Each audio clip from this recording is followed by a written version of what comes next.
Hello दोस्तों। जिंदगी की दौड़ में आगे बढ़ने के लिए ज़्यादा बोलना, ज़्यादा बताना क्या सचमुच नुकसानदेह है?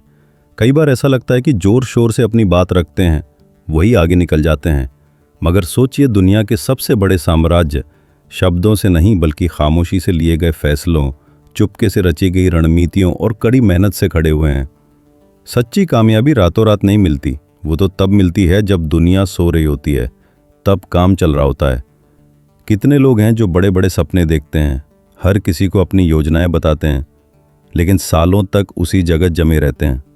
उनका जोश तो देखने लायक होता है, हर बात बारीकी से बताते हैं, क्या करेंगे, कैसे करेंगे, कब करेंगे, पर सपनों को जीने से ज़्यादा वो उन्हें कहानियों की तरह बयां करने में वक्त गंवा देते हैं। बोलना जरूरी है, पर यह समझना जरूरी है कि सिर्फ बोलने से काम नहीं चलता। अगर आप योजनाओं के बारे में ज़्यादा बोलते हैं और काम कम करते हैं तो आप अपनी ऊर्जा बर्बाद कर रहे हैं। और सबसे बुरा, आपको एक झूठी सफलता का एहसास होता है।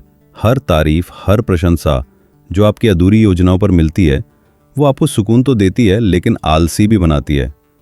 फिर देखते ही देखते वक्त निकल जाता है और योजना सिर्फ बातों में ही रह जाती है। मैंने ऐसे कई काबिल लोग देखे हैं जिनके पास बेहतरीन विचार थे, लेकिन ज़्यादा बोलने की आदत ने उनकी कामयाबी के रास्ते रोक दिए। एंड्रियो कार्नेगी, जिनसे मुझे प्रेरणा मिली, कहते थे, अगर आपको ये बताने की ज़रूरत है कि आप क्या करने वाले हैं तो इसका मतलब है कि आप अभी तैयार नहीं हैं। उनके सबसे बड़े काम खामोशी में शुरू हुए। धीरे धीरे तैयारी और चुपके से काम करके जब नतीजे सामने आते तो वो इतने ज़बरदस्त होते कि शब्दों की ज़रूरत ही नहीं रह जाती थी। क्या आपको लगता है कि आप लगातार अपनी योजनाएं सबको समझा रहे हैं, समझ, सहयोग, तारीफ की तलाश में हैं? क्या आप किसी काम को इसलिए टालते हैं क्योंकि आपने अभी तक किसी को नहीं बताया है या मौका देख रहे हैं?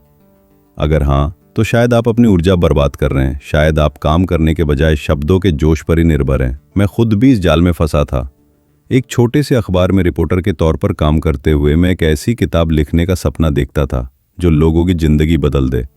मैंने अपनी योजना एक दोस्त को बताई। उम्मीद थी कि उसे समर्थन मिलेगा, पर क्या मिला? मजाक उड़ाया गया। ये बहुत दुखदाई था। महीनों तक मैंने उस सपने को छोड़ दिया, सिर्फ बातें करता रहा। शुरू करने की